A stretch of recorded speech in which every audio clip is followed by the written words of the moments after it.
Hello friends, my name is Lou Gerlach with Think Chat, and today's educator shout out is Annia Dear.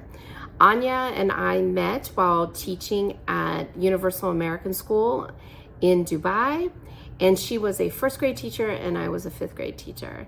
And we quickly bonded because she was so Aussie, and I was an American who was quasi-Aussie, and there you go. You bring a quasi-Aussie and an Aussie together, and then you have some Aussie magic. And she really just makes me laugh. We have had so many experiences together within and beyond school. I just love her. And you know when you meet a person that you're just like, kindred spirit, that is Annia to me. She went back into the classroom for a couple years because she had been a head of primary for quite a long time.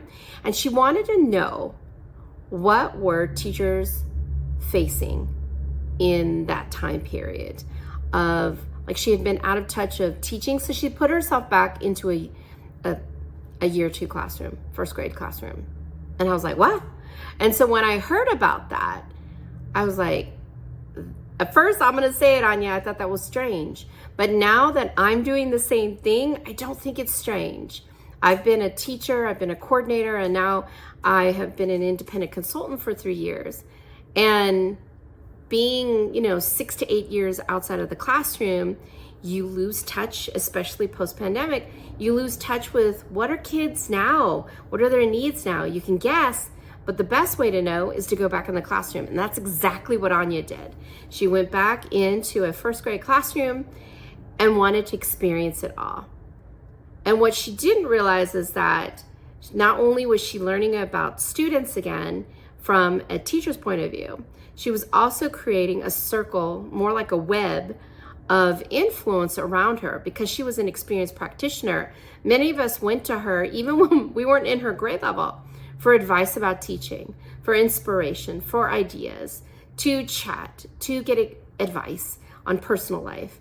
And she became a really good friend to me.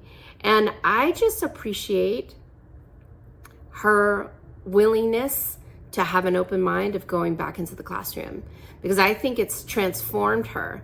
And since being at UAS, she's been able to be being in elementary leadership in Aga Khan School in several places. She's now in Maputo, Mozambique.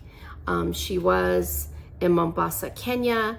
And that's legacy, because now she knows what her teachers are going through.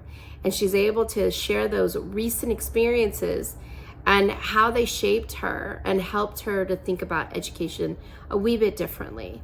And that's going to further create a web of all those learners that she has been able to touch, because she's able to provide guidance to their teachers. And that's what I love about Annia. She really made me understand that it's never too too old to learn new tricks, and that this life is but a short moment. And so we have to take the most we can from it while we're here, and not to be afraid of the sun, to get a suntan. So that's why my arms are so dark. I mean, to you they're not dark, but to me they're dark. And thank you, Annia, for that, right? For setting a great example of what it means to be open-minded. I just love you to bits. Thank you so much.